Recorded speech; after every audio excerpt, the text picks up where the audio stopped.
Okay, what's up? For tonight's video, magde-deliver tayo ng bara-bara embroidered shirt sa Makati. Bali, ang bumili pala sa atin ay si Patrick Santillan, also known as Babe Amo. Ayan, nagfi-fix si Whoop Whoop. Support local din yan. Follow nyo siya sa Instagram.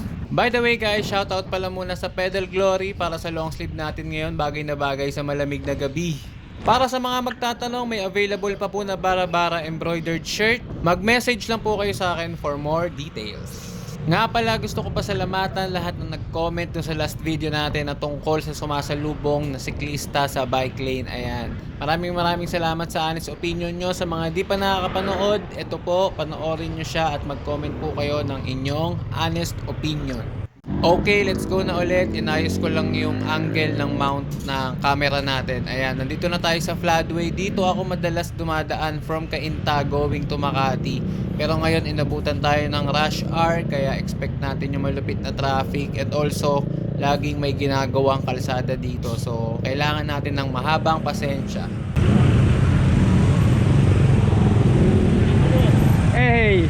Andito na tayo ngayon sa may intersection going to Rainforest. Ayan, medyo malupit talaga traffic dito kasi wala yung traffic enhancer natin eh. Ayan, baka naka-break time. Nagkakagulo sila. Di alam kung sino uuna eh.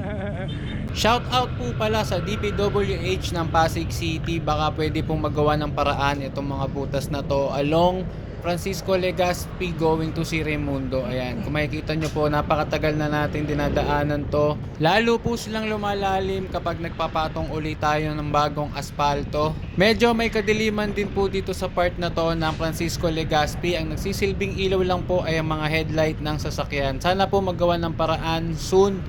Hindi lang to para sa mga siklista, para po sa lahat ng nagko-commute tulad ng motorsiklo at kotse. Maraming salamat po.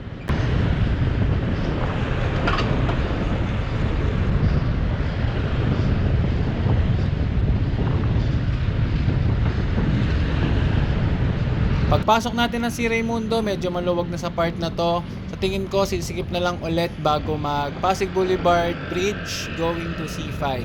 Dapat pala itatransform ko na ulit tong single speed ko sa fixed gear, kaso inabutan na tayo ng dilim kanina kasi plano ko sana i-shoot yung pag-change niya into fixed gear. Well, para makita nyo din kung paano yung ginagawa ko sa kanya na pag-transform. Sobrang laki din talaga ng ginhawa ng paggamit ng bike sa pag-commute. Mabilis ka nakakarating from point A to point B. Pero syempre, samahan pa rin natin ng dobleng ingat. Kapag nagdalawang isip ka sa isang sisingitan mo, huwag mo nang isingit. Napakasarap talaga ng hangin dito sa may JP Rizal. Samahan mo pa ng magagandang view ng mga malalaking building at ng mga ilaw nila. At pagpasok mo ng Rockwell, lalo ka sasampalin ng malamig na hangin.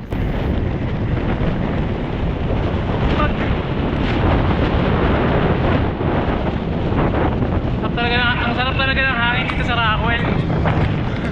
Andito na pala tayo sa drop-off area natin sa Makati. Shoutout pala sa Garden Famous at sa nagregalo sa akin ito, Mwamwa Chup Chup. Napaka-useful nito lalong-lalo na kapag ayaw mo magdala ng extrang bag.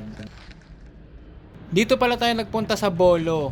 Coffee shop siya located sa Poblacion, Makati. Yung vibe dito para ka nasa Hong Kong kasi yung interior design, Hong Kong inspired. Solid dito kasi pwede ka mag-vape sa loob, although meron silang separate na smoking area kung magyoyosi ka.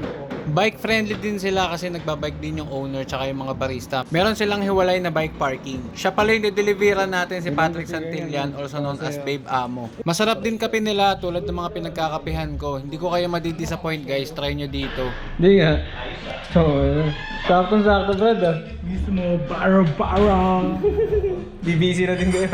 BBC ba? Bumisita na kayo dito, search nyo lang sa Google Maps, Bolo Coffee Club. Huwag nyo lang pansinin yung nagtitiktok sa may bintana. Thanks men, ingat.